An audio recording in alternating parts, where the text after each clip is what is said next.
I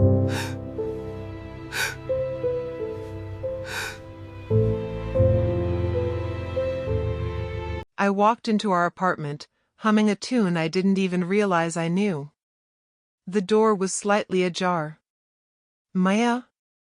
I called softly. No answer. My keys dropped into the bowl by the door with a metallic clink. I shrugged, thinking maybe she'd gone out. But then I heard voices of familiar, and not hers alone. "Maya, I told you not to." I froze. That voice. Ryan. I stepped closer, heart thundering. The living room light flickered, and I saw them. Maya and Ryan, tangled together on the couch. My stomach dropped. The air seemed to vanish. "What the?" I whispered, but it came out louder than I expected. They both turned, startled. Maya's face went pale, eyes wide. Our eyes. I laughed, a bitter, hollow sound. What? I can't even, my voice broke. "What are you doing?" Ryan scrambled off the couch, adjusting his shirt, looking embarrassed but also defensive. Our eyes, man, don't. Just don't speak. I couldn't look at them. I couldn't move. Every second felt like a punch to the chest. You're my wife. You're my best friend." Maya stepped toward me, tears forming. "I didn't mean." "You didn't mean?" I echoed, my voice rising. "How long, Maya? How long have you been lying to me?" She bit her lip. "A few months." I staggered back as if she'd hit me. "A few months?" "A few months, while I trusted you? While I trusted you both?" Ryan stepped forward cautiously. "Our eyes, listen, it's complicated." "Complicated?" I shouted, my hands shaking. "You call this complicated?" I pointed at them. "This is betrayal. God, I thought I knew you. Both of you." Maya's tears fell freely. "I'm sorry. I never wanted to hurt you. It just happened." I laughed again, sharper this time. "Happened? You call cheating on me, sneaking behind my back, lying every single day, happened?" Ryan ran a hand through his hair. "Our eyes, I didn't plan this. We didn't want to hurt you." "You didn't want to hurt me?" I snapped, stepping closer, voice trembling. "Do you know how it feels to find the two people you trusted the most in the same bed? Do you?" Maya flinched, covering her face. No, stop. Don't apologize. Don't talk. Just get out of my life." Ryan hesitated. "Our eyes, please. I can explain." I slammed my hand on the table, the sound echoing like gunfire in my ears. "Explain? There's nothing to explain. You've ruined everything. Everything." Maya's voice wavered. "I was lonely. You were always busy. I felt." I laughed bitterly. "You felt what? Lonely? So you destroyed us?" Ryan stepped toward me, pleading. "Our eyes, I swear, it wasn't about the sex. It was. I don't know, I wasn't thinking." "Not thinking?" I repeated. "Not thinking? You used me, Ryan. We were friends. You betrayed me." Maya sobbed, collapsing onto the couch. I didn't mean to hurt you. I wanted to run, to scream, to disappear. I did none of that. I just stood there, trembling, staring at the two people who had shaped my life and shattered it in one night. Ryan swallowed hard. Our eyes, we can fix this. Please, just talk. Fix this? I spat the words. There's nothing to fix. You've taken everything from me. My trust, my home, my peace, everything. Maya looked at me with pleading eyes. I love you, our eyes. I laughed through tears. You love me? You love me while kissing him? Silence hung like a heavy fog. The apartment, once my safe haven, felt like a cage. I clenched my fists. You, both of you, you're disgusting. Ryan stepped back, defeated. Our eyes, I never wanted this to happen. I thought. I shook my head, feeling vomit rise in my throat. Thought? You thought. You betrayed me. Maya whispered, I'm sorry. I can't take it back, I know, but... I cut her off. No. Don't. Just stop. Just leave. I don't want to see either of you again. Ryan opened his mouth, then closed it. He looked at Maya, then at me. I guess I'll go. Maya's eyes pleaded one last time. Please, our eyes, don't hate me forever. I laughed again, this time hollow, empty. Hate you? Oh, Maya. I don't even know what I feel. You broke me. You destroyed me. Ryan shuffled toward the door. Goodbye, our eyes. I didn't respond. My chest burned as I watched them leave. My world felt like it had collapsed. I sank onto the couch, staring at the empty space they'd left. Everything I thought I knew, gone. Everything I trusted, shattered. I whispered to myself, trembling, how could they do this? The apartment was silent except for my own ragged breathing. I felt hollow, like I had been carved out from the inside. I tried calling Maya once more. No answer. I tried texting her, why, but my fingers froze. How could I even ask? I already knew. I remembered the small moments, the smiles, the dinners, the late-night talks. I remembered laughing with her, trusting her, loving her. And now, it all felt like a lie. I stood, pacing. My hands shook. I can't even look at them. I can't believe it. The apartment smelled of perfume and deceit. I wanted to throw everything, break everything, but I couldn't. I was too numb. I sank into a chair, head in my hands. What am I supposed to do now? I thought of my parents, my sister, my friends.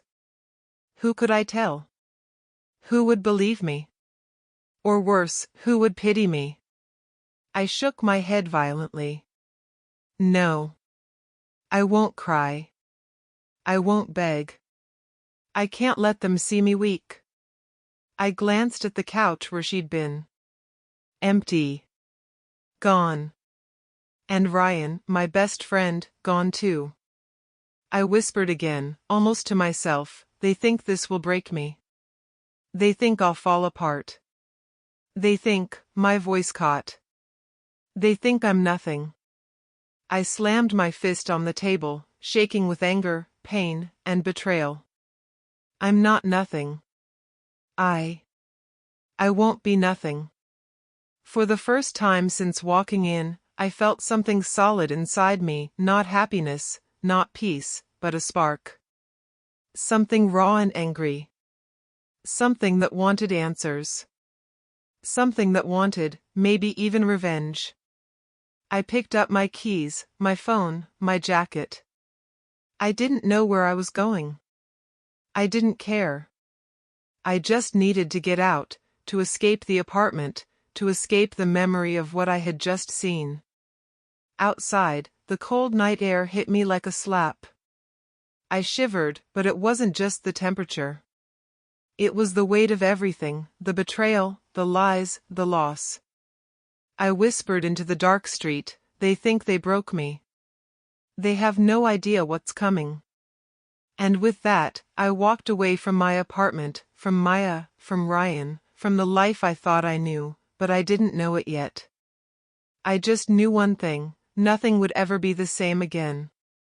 I spent the first night in a cheap motel room, staring at the ceiling, feeling nothing and everything all at once. The walls were thin, the bed lumpy, and the air smelled faintly of smoke and cleaning chemicals. I didn't care. I just needed to be somewhere I couldn't see Maya or Ryan. My phone buzzed. I didn't answer. I didn't want their voices, their apologies, or their excuses. I wanted silence. "Are you still alive in there?" Hania's text read. I typed back slowly, barely. "Within minutes," she called. I let it ring.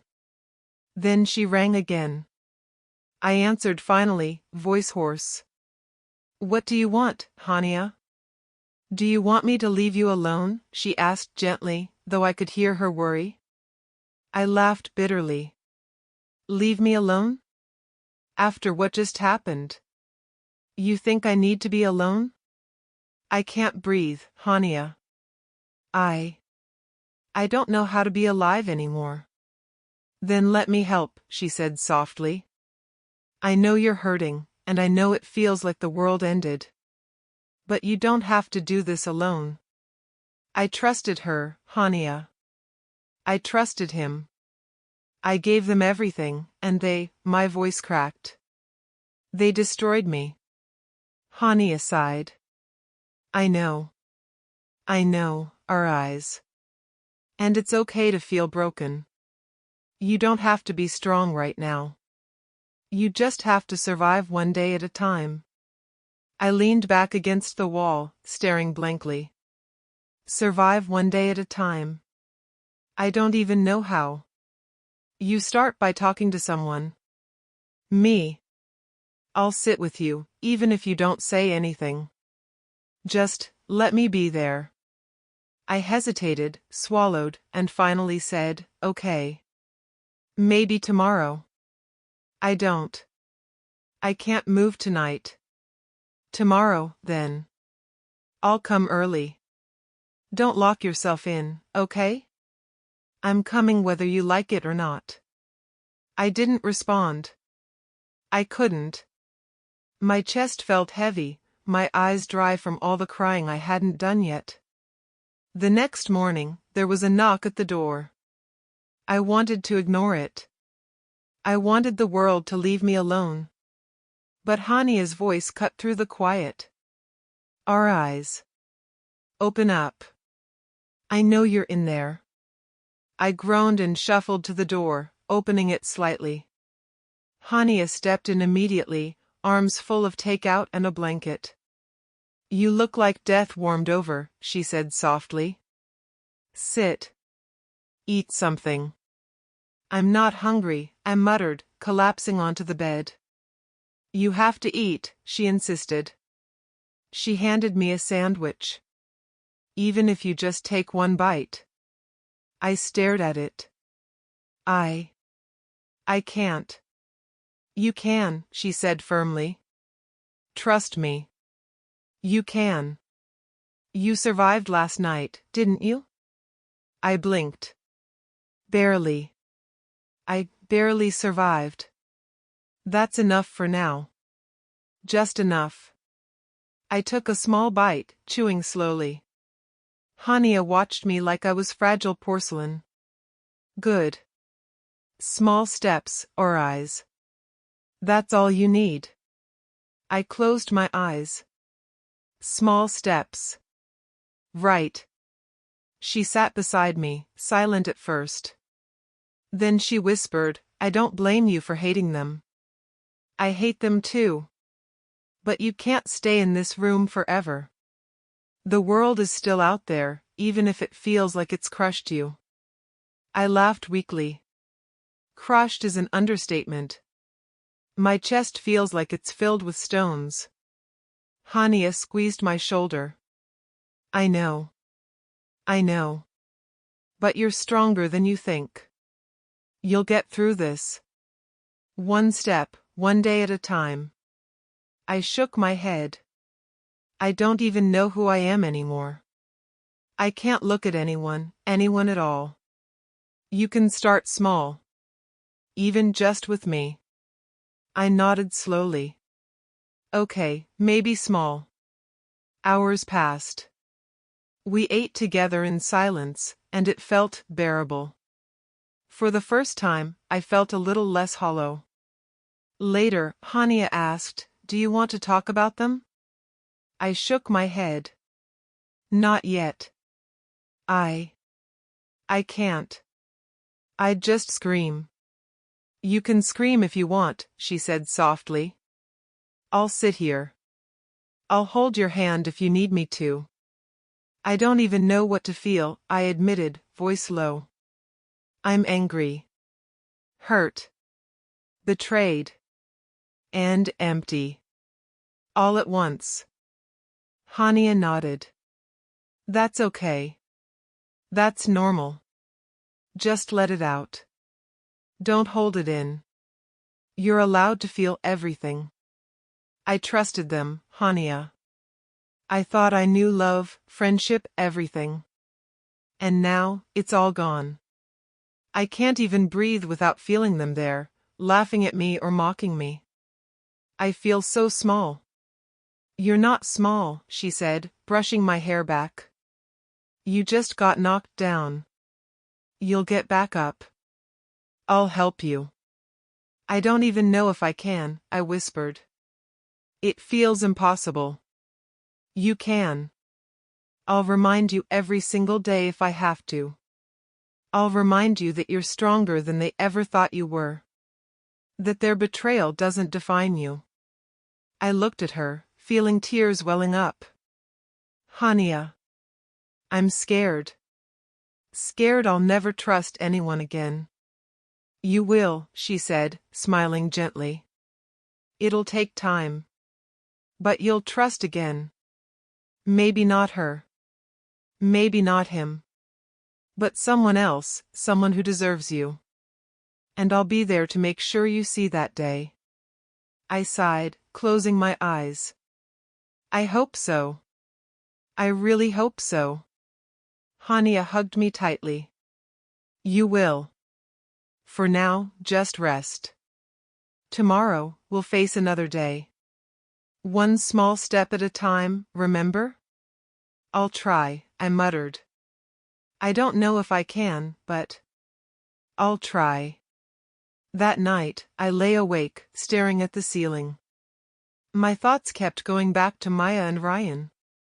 I remembered the look on Maya's face when I found them. The way Ryan tried to explain, like it could ever make sense. The words they said, the lies they told me, and the world they stole from me. I whispered into the darkness, I can't let this define me. I have to survive. Somehow. I have to get out of this emptiness.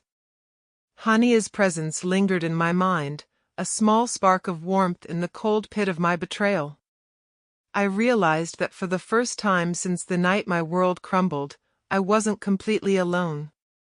Maybe, just maybe, I could start to breathe again. I didn't know how long it would take. I didn't know if the pain would ever fully leave me. But I knew one thing, I wouldn't let their betrayal destroy me completely. And as I drifted into a fitful sleep, I made a quiet promise to myself, I will survive. One day at a time. One step at a time. And when I rise again, it will be on my own terms. I wandered into a small bookstore the next day, not really caring what I was looking for. I just needed to be somewhere quiet, somewhere I wouldn't have to think about Maya or Ryan. Can I help you find something? A soft voice asked. I looked up. She was standing behind the counter, smiling gently. No, I'm just looking, I mumbled, my voice hoarse. You sure? She asked again. There was something in her eyes, calm, patient, like she could see right through me. Yeah. Just browsing, I muttered, moving toward the shelves. My hands trembled slightly as I ran them over the spines of books. You seem like you could use a cup of tea, she said quietly. I turned. I mean, it's on the house. You look like you've been through a storm. I blinked at her. Thanks. I don't really, I trailed off. What was I even saying? Sit down, she said. No one's rushing you. Really? I hesitated but eventually sank into a chair near the corner. She disappeared for a moment and returned with a small cup of tea. Here, she said. It's chamomile. Good for overthinking.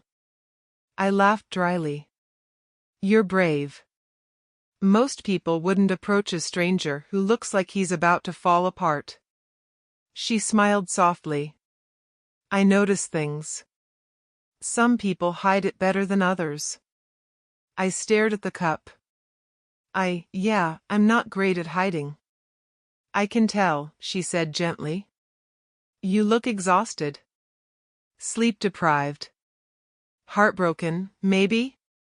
I laughed bitterly. You're very observant. But yeah, you got it right. Heartbroken is accurate. She sat across from me. Do you want to talk about it? Or not talk? I don't mind either way. I hesitated. Talking felt dangerous. Vulnerable. But something about her made it easier. I caught my wife with my best friend last night. I don't even know how to start. She nodded slowly. I'm so sorry. That's terrible. You don't deserve that. Not at all. I feel numb, I admitted. And angry. And empty. All at the same time. It's like my chest is filled with stones. That's normal, she said softly. Betrayal like that shakes everything. But you survived it. You're still standing. Even if it doesn't feel like it. I laughed bitterly. Survived? I barely survived. I feel like I'm walking through fog all the time. Then let me be your light, she said, almost teasingly. I'm Zura. I work here. And I notice when people hurt. And sometimes, just sometimes, I can help a little. Zara, I repeated. The name felt warm on my tongue. I don't know if I can even trust anyone anymore. You don't have to trust me yet, she said calmly. Just sit. Breathe. Be here. That's enough for now. I stared at her, swallowing hard. Why are you being so kind? You don't even know me. I know enough, she said. I know that right now, you're hurting, and hurting alone. And sometimes, the smallest act of kindness can make a difference. I wanted to scoff, to push her away, but I didn't. For the first time in days, I felt seen. I don't even know what to say, I admitted. You don't have to say anything, she said. Just drink your tea. You're safe here. For now, that's all that matters. I sipped the tea. Warm. Calm. Comforting. I closed my eyes. It's nice. I haven't felt anything nice in a while. Then let it be nice, she said simply. One sip, one moment at a time. Don't think about the past. Don't think about the future. Just this. I laughed softly. I'm terrible at that. Always thinking. Always analyzing.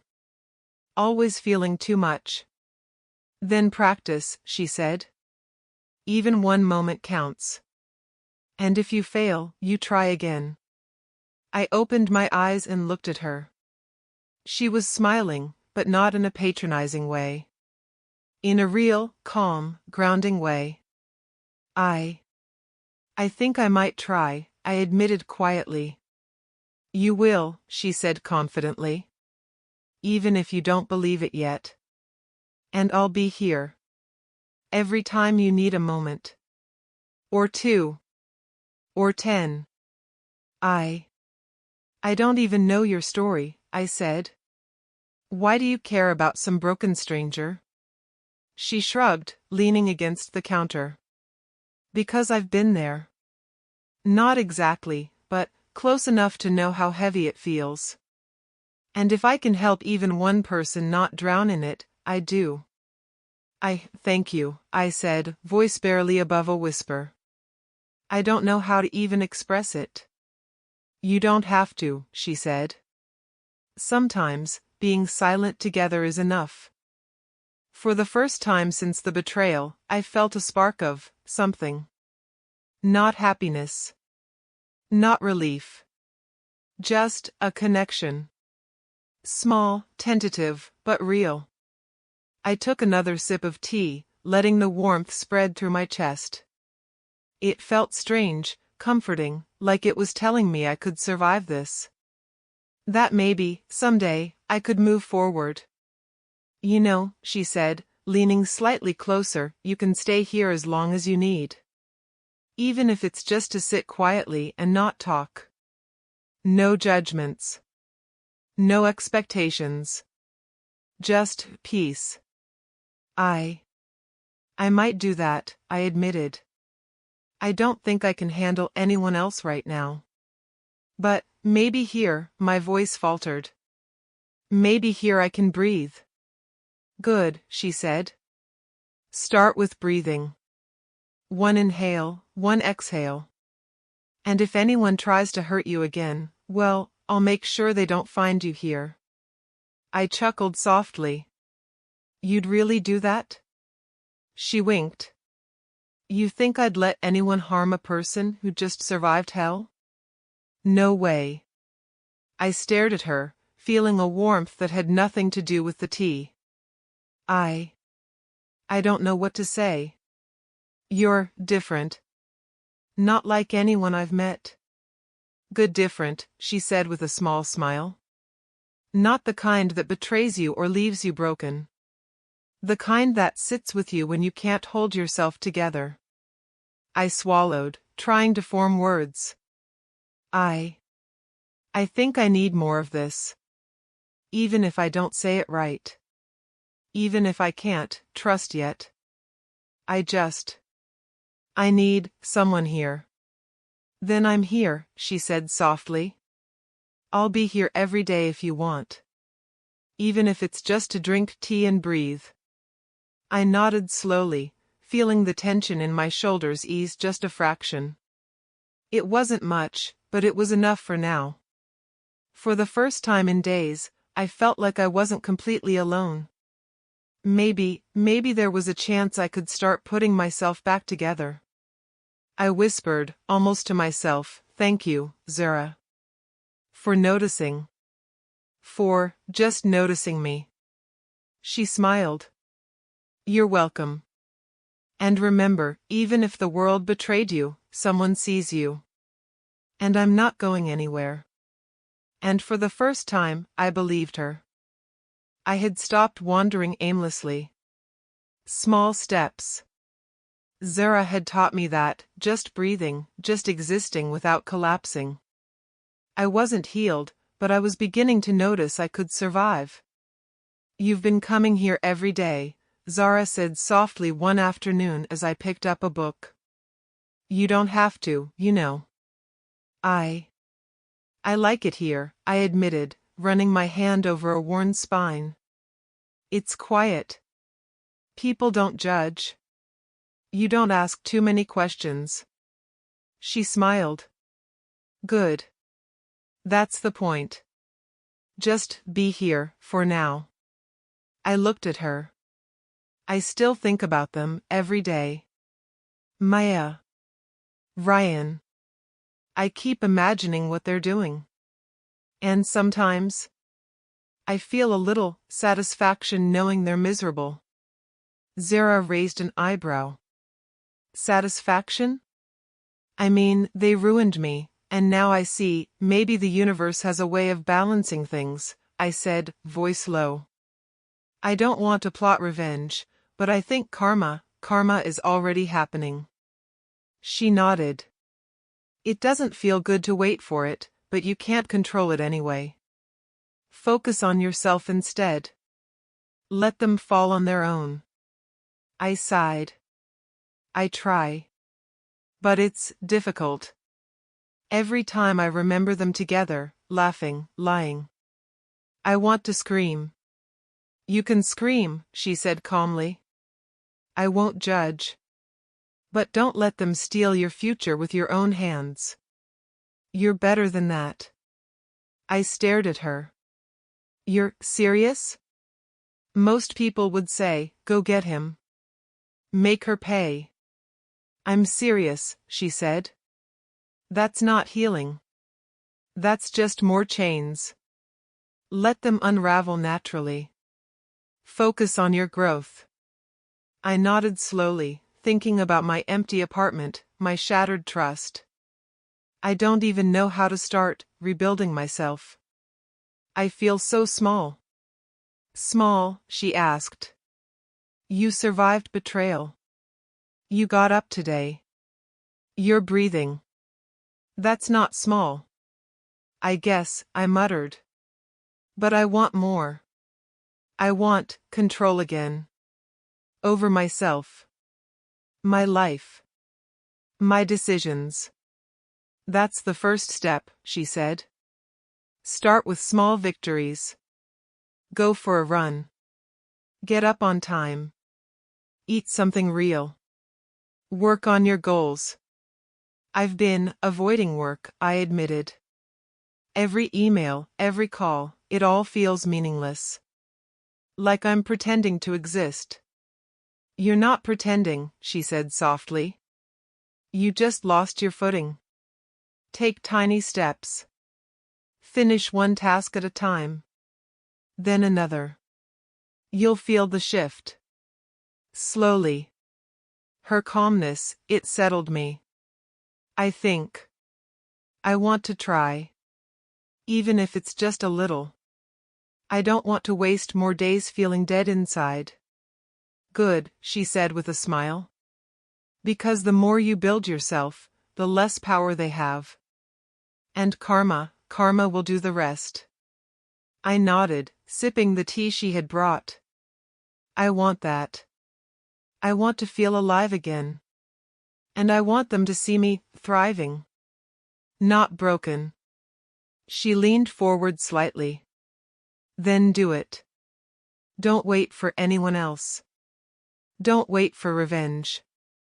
Take control of your own life. Make yourself unstoppable.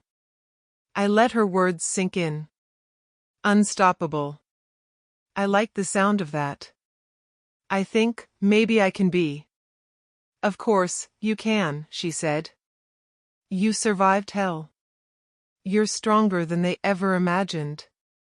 And every day you grow, their lies lose power. I smiled faintly. I like that. Their lies losing power. I don't want to waste my life hating them. I want to build mine. Zara nodded. Exactly. Hate chains you. Growth frees you. And when you rise, it's not just about them. It's about you. I felt a spark I hadn't felt in weeks. Small, fragile, but real. I think. I'll start today. One small step. No looking back. Good, she said. And I'll be here if you falter. You're not alone in this, even if you feel like it. For the first time, I imagined a future where I wasn't drowning in betrayal. Where I could walk without looking over my shoulder, where I could smile again without guilt or fear. Thank you, I whispered. For noticing me. For being here. You don't need to thank me, she said. Just do the work. That's all that matters. The rest will follow. I left the bookstore later, the air feeling colder but sharper, fresher. I felt a little lighter. Determined. Not fully healed, but moving. Back home, I called my old office. My voice was shaky, but I asked for my pending assignments. I need to focus, I said to the receptionist. I'll handle them today. You sound different, Mr. Eyes, she said. Everything okay? Better, I replied. Just catching up. I hung up and stared at my apartment, the space that had felt like a tomb. I didn't feel trapped anymore. I felt challenged. Ready to reclaim myself. Later that evening, my phone buzzed. Maya. I ignored it. Another message. I ignored it. Ryan. Ignored. Their attempts to reach me felt weak, desperate. I smiled faintly. Karma, I thought. Slowly, it's working. I sat in silence for a long moment. They think they hurt me. That I'm broken. They have no idea. I picked up my laptop, started a new spreadsheet, made a plan for the week. Step 1, control what I could. Step 2, improve myself. Step 3, let karma take care of the rest. I whispered quietly to myself, almost like a vow, I will rise. I will not be their victim. I will rebuild. And when I do, they'll see the life they tried to destroy, thriving without them. For the first time, I felt a small flicker of hope. And it was enough to keep me moving. I was at the office when my phone buzzed again. It was Maya. I stared at her name, my chest tightening. Part of me wanted to answer. Another part wanted to throw the phone across the room. I ignored it. She's calling again, my coworker Cameron said, noticing my hesitation. Yeah, I muttered. She's persistent. Persistent, he said. Or desperate. I laughed bitterly. Maybe both. Later, she showed up at the office lobby. My heart sank, but I squared my shoulders. She was crying, disheveled, looking more fragile than ever. Our eyes, please, I need to talk to you, she said, her voice trembling. I kept my voice steady. Maya, now is not the time. Not here. She stepped closer. Please, just a minute. I can't live like this. Everything's falling apart, and I just need you to hear me. I've heard enough, I said firmly. I don't want to see you like this. I don't want to hear excuses. I made my choice. I'm moving forward. You're not thinking clearly, she said, desperation in her voice. Ryan, he's leaving me. I made a mistake, our eyes. Please. Give me another chance. I felt the old anger rising, but I held it back. Another chance? Maya, you already had the chance every day, and you chose him over me. I'm done choosing for you. She stared at me, eyes wide, trembling. You can't just walk away. Don't you love me? I did, I said quietly, but firmly. I did. And I loved him too, apparently. But love isn't enough when trust is gone. Ryan arrived a moment later, as if summoned by her cries. He looked guilty, awkward, like a man caught in his own trap. Our eyes. We. Don't, I said sharply. Just leave. Maya's face twisted, half in tears, half in anger. You can't do this to me. You can't just throw me away after everything. I'm not throwing you away, I said. I'm letting you go. You made your choices. I'm making mine. Goodbye, Maya. Goodbye, Ryan. Ryan tried again. Our eyes, man, wait. Wait for what? I snapped. For me to forgive you? For me to take back everything you've done? No. I'm done. I choose myself. Maya's voice dropped to a whisper. I thought you'd come back. I thought you'd fight for us. I shook my head. I did fight, Maya. I fought for every day we had. And you were never there. She took a step back, realization washing over her face. I didn't realize. You realized too late, I said. And now you're facing the consequences of your choices. Not me. Not anyone else. Just you. Ryan's shoulders slumped. I didn't mean to. You didn't mean to? I repeated. You slept with her while pretending to be my friend. You didn't mean to? Do you even know what that means? Maya sniffled, covering her face. I'm sorry. I really am. I never wanted this. You never wanted this? I said, my voice rising. Then why did it happen? Why did you destroy everything? She looked away, silent. I realized something then. They were broken. Not by me. Not by circumstance. They were broken by their own mistakes, their own poor decisions. And I was finally free from their chains.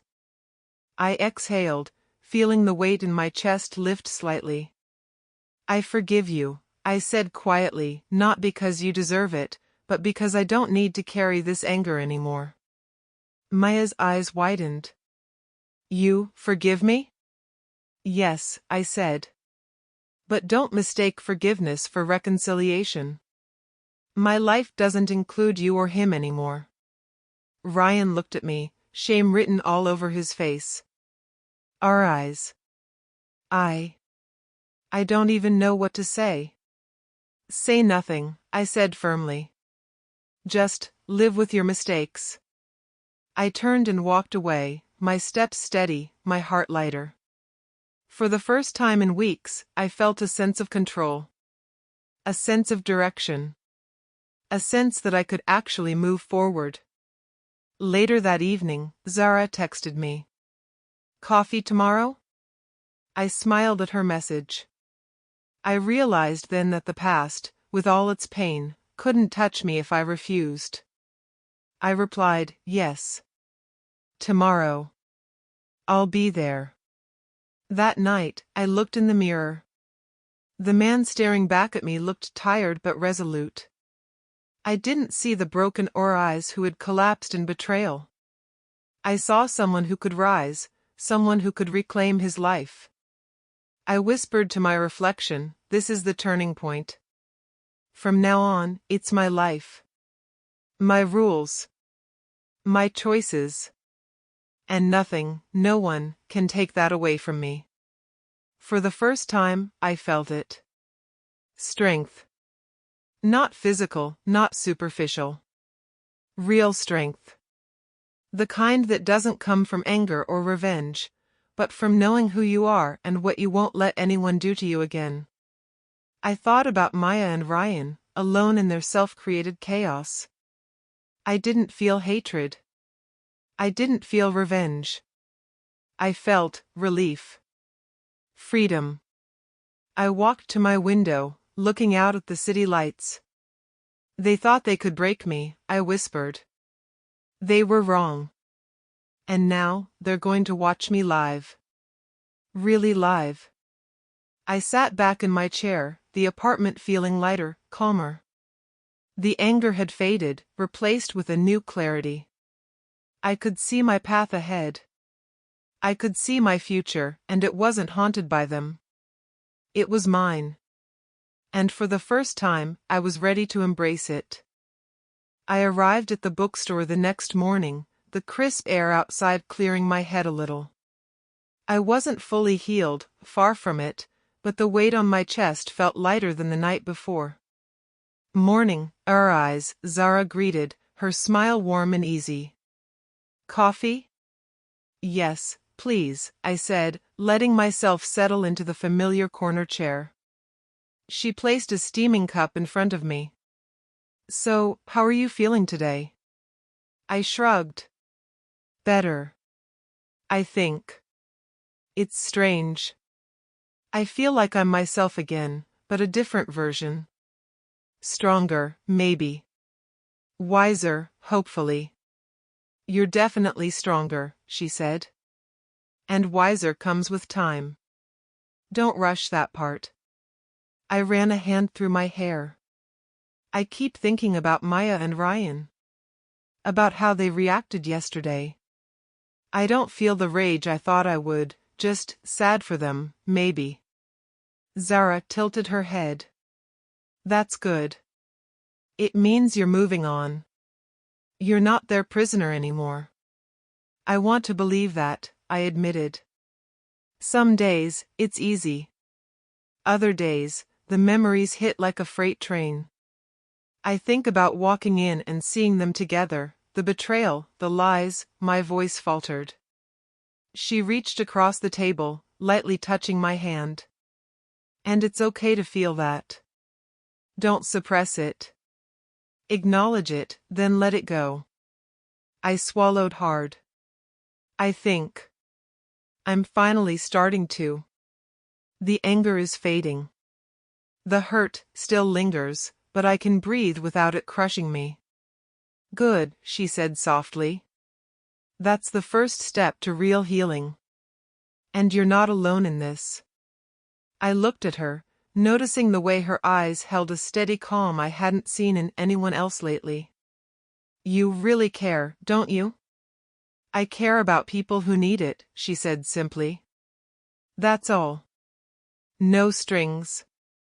No judgments. Just care. I nodded slowly. It's comforting. Hard to trust again, but with you. I feel like I can. Then trust slowly, she said, smiling. No rush. Trust doesn't rebuild in a day. But it can start with small moments. Moments like this. I sipped my coffee, letting the warmth seep into me. Small moments. I like that. You should, she said, because they matter. One step, one sip, one conversation at a time. That's how you reclaim yourself. I laughed softly. Feels strange to hear advice about reclaiming myself from someone I barely know. I notice people, she said with a wink. Even when they don't notice themselves. And you've been lost in your own storm. It's nice to see a spark again. I smiled faintly. Spark, huh? I don't feel like I'm all the way back yet. Just flickering. That's enough, she said. A flicker grows into fire over time. And I'll be here to make sure you don't extinguish it yourself. I looked out the window, thinking about the empty apartment, the betrayal, the nights I had spent feeling hollow. I never thought I'd feel hope again. Not after everything. You will, she said. And not just hope. Confidence, strength, happiness, all of it. One day at a time. I chuckled. It sounds so simple when you say it. It's simple, she said. Not easy. But simple. And that makes it possible. I leaned back, staring at the bookshelves around me. I've been thinking about taking a trip. Just somewhere new. To clear my head. Maybe even meet new people. Start over in small ways. That's an excellent idea, she said, smiling. A fresh perspective can work wonders. Even small changes make a huge difference. I'm scared, I admitted. Scared I'll see Maya or Ryan, or that I'll feel the old pain all over again. You will feel it, she said softly. It'll hit unexpectedly. But that doesn't mean you're failing. It means you're human. And each time you face it and keep moving, you grow stronger. I want to believe that, I said quietly. I want to feel alive again, not just surviving. You will, she said. And remember, the past doesn't control your future. You do. And I see you, taking control, even now. I stared at her, feeling a warmth that had nothing to do with coffee. It's strange. I never expected someone to see me like this. Really see me. That's what I do, she said lightly. Notice the people drowning in their own storms. And sometimes, help them find the shore. I laughed softly, the sound feeling foreign but welcome. Maybe I'm finally stepping onto the shore. You are, she said firmly. Step by step. One day, one choice, one moment at a time. For the first time, I felt a sense of purpose. Not vengeance. Not regret. Not despair. Just me. Slowly reclaiming myself, piece by piece. Later, as I walked home, I thought about my apartment, the silence, the memories. They didn't feel suffocating anymore. I imagined filling that space with my own energy, my own plans, my own life. I smiled faintly. I can do this. I will do this. And when I look back one day, I'll see how far I've come. I thought about Zara, about her quiet strength and patience. I realized I wasn't alone anymore. Not really. And maybe, just maybe, that made all the difference. As I entered my apartment, I felt lighter. The shadows of betrayal were still there, but dimmer. Manageable. I could breathe again. And I knew this time, the life I would build, would be mine. I was at the gym when my phone buzzed. Zara's name popped up. Coffee after work? I smiled and replied, yes. Definitely. I finished my set, feeling the burn in my muscles, the sweat, the strain.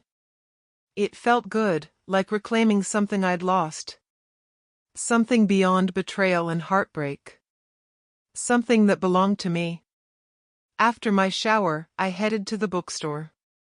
Zara was already there, arranging books with her usual calm precision. Look at you, she said with a smile when I arrived. A little healthier, a little stronger. I like it. Thanks, I said, sitting down. Feels good, you know? Like I'm actually doing something for myself. You are, she said. And it shows. You're taking control again. I am, I admitted, but it's strange. I never thought I'd get here. I mean, after everything, I thought I'd be stuck. Bitter. Angry. Alone. You won't stay there, she said. And you don't have to. Every step you take away from that life, every choice to invest in yourself, it adds up. I looked down at my hands, flexing them. I even talked to my boss today. Took on a project I'd been avoiding. I don't even care if I fail. I just want to do something that's mine. That's huge, she said. Most people stay in the rut because it's comfortable. You're choosing to grow. I smiled faintly. I want to prove to myself I can. Not for anyone else. Not for revenge. Just for me. Zara tilted her head, studying me. That's the difference between surviving and thriving. And you're finally moving into thriving territory. We sipped our coffee in companionable silence for a while. I realized I wasn't thinking about Maya or Ryan. I wasn't imagining their reactions or wondering if they regretted what they did. I was present. Fully, completely. That's good, Zara said, noticing the change. Presence is powerful. It keeps you grounded, keeps your energy for what matters. What matters, I said quietly, is me. For the first time in months, it's just me. She smiled. Exactly. And that's where growth begins. The world can wait. You focus on yourself first. I thought about my apartment, my empty rooms, my quiet life. I started cleaning today. Sorting out my old stuff. Throwing things away I don't need. Little steps, but it feels freeing. Good, she said. Physical space affects mental space. You're making room for the future. I like that, I said softly. Making room for the future, not looking back. Zara leaned forward. And soon, when you're ready, you'll find the right people, the right experiences. Not the ones who broke you, but the ones who lift you up. I nodded slowly, feeling warmth spread through me. I think I might be ready someday. Not now. Not fully. But someday. That's enough, she said. Someday comes when you're strong. And you're building that strength every day. I smiled faintly. Feels good to have someone believe in me. Then keep believing in yourself too, she said. I'm just here to remind you of what's already true. Later that evening, I got a call from my mother. Orais, how are you? I hesitated for a moment, then said, better. I'm moving forward. That's wonderful, son, she said warmly. I was worried about you. But hearing your voice, I can tell, you're finding yourself again. I'm trying, I said quietly. One day at a time. Good. Don't rush it. And don't forget, your happiness matters. Always. I won't, I promised. After hanging up, I walked to my apartment. The night was calm. I didn't feel the weight of betrayal pressing down on me. I felt possibility. I thought about Maya and Ryan, about the chaos they had caused in their own lives. I realized I didn't hate them anymore. Not really. I just didn't need them in my life. Their regret, their mistakes, it was their burden now, not mine. I whispered quietly to myself, they thought they broke me. They thought they had the power. But they don't. I do. The next morning, I woke early and went for a run. Each step felt like reclaiming ground, reclaiming my life. I wasn't just surviving anymore, I was building. Slowly, deliberately. Zara met me after my run, handing me a water bottle. You look alive, she said. I feel alive, I admitted. For the first time in months, I'm not just existing. I'm living. That's how it should feel, she said, smiling. And don't let anyone take that away from you. Not them. Not anyone. I won't, I said. I've learned my lesson. And this time, it's mine. Completely mine. As we walked back to the bookstore together, I felt the weight of the past lifting. I wasn't healed fully. I wasn't unbreakable. But I was moving. Forward. Stronger than I had imagined. And for the first time, I truly believed that nothing, and no one, could stop me from living the life I deserved. I was at the bookstore when I heard the news. Cameron called me at work, sounding hesitant. Our eyes. I don't know how to say this, he said. But I saw Maya today. She lost her job. And Ryan, he's being investigated at his company. Things are unraveling for them. I felt a strange mixture of satisfaction and disbelief. Really? I asked, my voice calm. Yes. Really. I thought you should know, Cameron said. I didn't want to be the one telling you, but it's happening. I hung up and leaned back in my chair, letting the news settle. I didn't feel gloating or revenge. I felt relief. Karma, finally. Naturally. Not my doing. My life had moved forward, and their lives were crumbling on their own. Later that evening, I met Zara at the coffee shop. I heard, she said softly, sliding into the chair across from me. I thought you might have. How do you feel? Relieved, I admitted. Not happy. Not vindictive. Just relieved. It's like the universe corrected itself while I was busy rebuilding my life. That's good, she said, smiling. You're free. Completely free. I am, I said quietly. And for the first time, I feel happy without needing revenge, without needing to watch them suffer. My life isn't tied to their mistakes anymore. Zara reached across the table and took my hand. That's what growth looks like. Freedom. Peace. Joy. And you earned it every step of the way. I smiled, feeling warmth spread through me. I never imagined I'd get here. After all the pain, all the betrayal. I thought I'd be empty forever. You weren't empty, she said.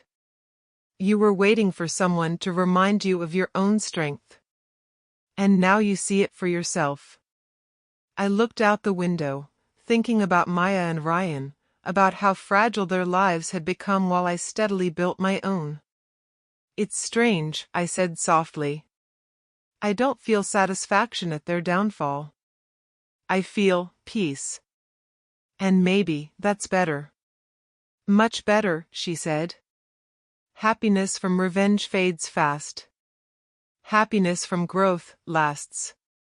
And it suits you. We sat in silence for a moment, sipping our coffee. The city outside buzzed with life, but I felt calm, grounded. My apartment, my routines, my work, everything I had once thought meaningless now felt like pieces of a life I had reclaimed. I think, I said slowly, I'm ready to start something new. Something real. Not rushed. Not forced. But something meaningful.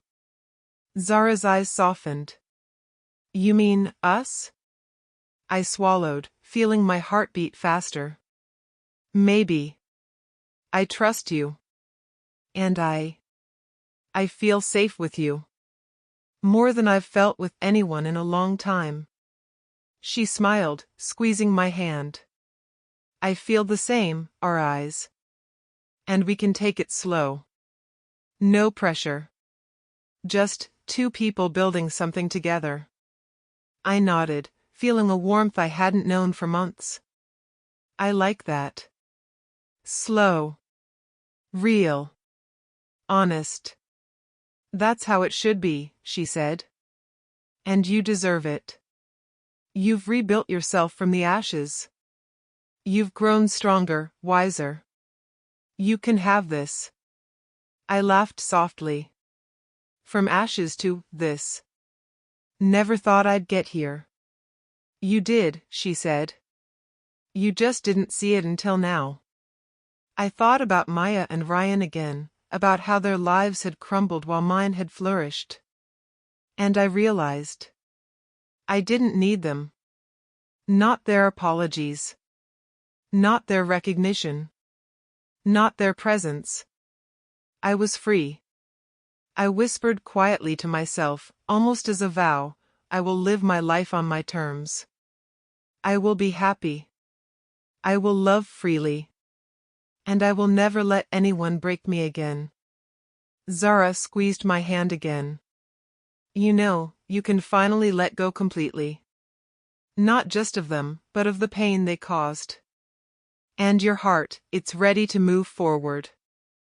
I think it is, I said, taking a deep breath. I've learned my strength. I've learned my limits. And now, I can finally live. Really live. We finished our coffee, talking quietly, sharing small laughs, gentle smiles, and honest conversation. For the first time in months, I felt the weight of the past lift completely. Later, I returned to my apartment and looked around. My home no longer felt like a tomb. It felt mine. Every corner, every shelf, every object was a reminder of the life I had rebuilt. I sat by the window, watching the city lights. I didn't think about betrayal or lies. I didn't think about regret or revenge.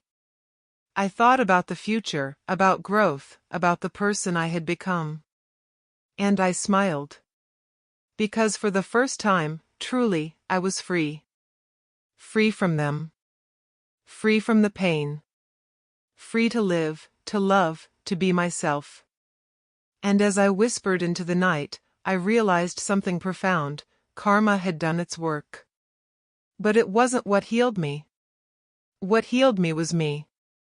I walked into the bookstore that evening, the air filled with the comforting scent of books and coffee. Zara was arranging some new arrivals, her hair falling over her shoulder. When she saw me, her face lit up. "Hey," she said softly. "Long day?" "Not too bad," I replied, sliding into my usual chair. "But better now that I'm here." She smiled, pouring us both a cup of tea. "I'm glad. You've been glowing lately. It suits you." I laughed softly. "Glowing? After everything, that feels strange to hear." "You've earned it," she said firmly. "You've taken back your life. You've faced the betrayal, the lies, the heartbreak. And now, look at you. Strong. Calm. Ready. Ready for what?" I asked quietly. "For happiness," she said, her eyes holding mine. "For love. For peace. For someone who deserves it, you." I felt a warmth spread through me. "You really think I deserve it?" "I know you do," she said. "And don't doubt it. You've survived hell and come out stronger. Anyone who can do that deserves everything." I looked away, feeling a mix of shyness and hope. I want that. I want us. But I'm scared. I've been hurt before. Betrayed. I don't want to ruin this too. "You won't," she said softly. "Because we're building it slowly. Carefully. Honestly. No pretenses. No games. Just us, growing together." I nodded, feeling my chest tighten in a good way. "I like that. Us, slowly, honestly. Real." She reached across the table, taking my hand in hers. "Exactly. That's how love should be. Not rushed. Not forced. But chosen. Every day." I squeezed her hand gently. "I choose this. I choose you. And I'm ready to move forward. Fully. No shadows from the past. No doubts. Just this." She smiled, eyes shimmering. "And I choose you too, our eyes. Every day, if you'll have me." I felt a tear prick my eye, but it wasn't sadness. It was release. Closure. Relief. I whispered, almost to myself, finally, peace. Finally, love without betrayal. She leaned closer, resting her head lightly on my shoulder. We've both been through storms, she said quietly. But we're here. Together. And that's what matters. I know, I whispered. And it feels right. For the first time, everything feels right. We sat in silence, sipping our tea, letting the calm settle around us. Outside, the world moved on, but inside, I felt anchored, grounded, and free. Later that evening, I finally opened the messages from Maya and Ryan that I had ignored for weeks. They were pleading, apologizing, begging for forgiveness. My thumb hovered over the screen, then I deleted them all. No, I whispered to myself. I don't need this. I don't need them. I have me. I have her. I have life. I leaned back, closing my eyes, feeling the warmth of Zara's hand against mine. I realized then that my life wasn't defined by betrayal or heartbreak. It was defined by resilience, choices, and love, the love I was finally ready to embrace. Tomorrow, I said softly, opening my eyes and looking at her, we start something new. A life we build together. One day at a time. Zara smiled, resting her head back on my shoulder. One day at a time. That's all it takes. I felt a surge of strength, confidence, and hope. The past was gone. The pain had faded. Karma had done its part. But the future was ours. And for the first time, truly, I felt unstoppable. I stood on the balcony of my apartment one evening, looking out at the city lights. The air was crisp, the hum of life below comforting. I realized how far I'd come.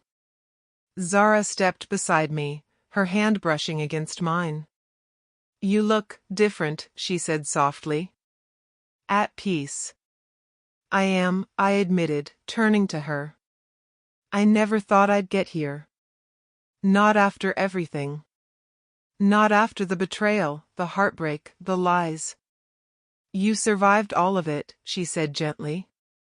And you didn't just survive. You rebuilt yourself. You reclaimed your life. I did, I said quietly. Step by step. With small victories, small moments. And with you. She smiled, her eyes shimmering in the soft light. I'm glad I was here. But you did the hard work. All of it. I just held space for you. I squeezed her hand. You did more than that. You reminded me of what I forgot. That I'm strong. That I can choose myself. That love can exist again. She leaned closer, her forehead resting against mine. And it can. We can. Together. I nodded, feeling the warmth spread through me. Together. Slowly, honestly. Real. Just then, my phone buzzed. I glanced down. Maya. Another message. I hesitated, then deleted it. No anger, no regret, just peace. Gone? Zara asked, noticing the screen. I nodded. Completely. They're not part of my life anymore. And that's fine. Karma and life took care of everything. I don't need to dwell. Good, she said, smiling. Because you deserve better. Always have. And now, you have it. I took a deep breath, the city lights reflecting in her eyes. I think. I'm finally free. Free from the past, from lies, from betrayal. Free to live. Free to love. Free to be myself. And you are, she said softly. Every day, stronger, wiser, happier. I chuckled softly. Funny. I used to think happiness was impossible after losing everything. But it's here. Quiet, steady, and real. Not from revenge. Not from bitterness. From life. Zara smiled, squeezing my hand again. Life is yours to build now. And it looks beautiful already. I looked out at the city, thinking about the journey. The nights of pain, the days of numbness, the moments of doubt, the slow climb back to myself. Every step mattered. Every choice mattered. I never thought I'd say this, I whispered, but I'm grateful. Grateful for the pain, for the lessons, for the people who helped me see my own strength. Especially you. You earned it, Zara said softly. I just reminded you. And now, the rest is yours. I smiled, feeling the final weight lift from my chest. My apartment no longer felt empty, it felt alive, full of possibilities, full of life. We should go somewhere, I said suddenly, feeling a surge of excitement. Somewhere new. A trip. Just us. Start creating memories instead of reliving old wounds. That sounds perfect, she said, her eyes lighting up. A new chapter. Together. Exactly, I said, feeling a thrill of hope. We write it ourselves. No shadows from the past. No lingering regrets. Just us. She leaned into me, resting her head against my shoulder. I'm ready, she said softly. And I'm ready too, I whispered, wrapping my arm around her. Ready to live. Really live. And finally, truly be happy. As we stood there, the city glowing around us, I realized something profound. Maya and Ryan were gone from my life, and I felt no need for revenge. Karma had done its work, but it wasn't what healed me. What healed me was reclaiming myself. I whispered quietly, almost like a promise, this is my life. My choices. My happiness. And no one will take it from me again. Zara lifted her head and smiled, seeing the determination in my eyes. It's ours now, she said softly. Yes, I said, feeling my heart full for the first time in months. Ours. Completely. Fully. And it's beautiful. We stayed on the balcony, holding hands, watching the lights, letting the quiet joy settle around us. I wasn't just surviving anymore. I was thriving. Stronger, wiser, and finally at peace. The past had lost its grip. The pain had faded. Karma had done its part. And I had done mine. I turned to Zara and whispered, thank you. For noticing me. For believing in me. For being here. She smiled, resting her forehead against mine again. Always. And now, let's live our eyes. Fully. Happily. Together. I nodded, feeling tears of relief and joy prick my eyes. Yes. Together. And nothing will ever take this from me. The city lights sparkled like stars, reflecting the life I had rebuilt. I felt unstoppable, unshakable, and alive. And for the first time, I knew it was true. I had reclaimed my life, my happiness, and my heart. Completely.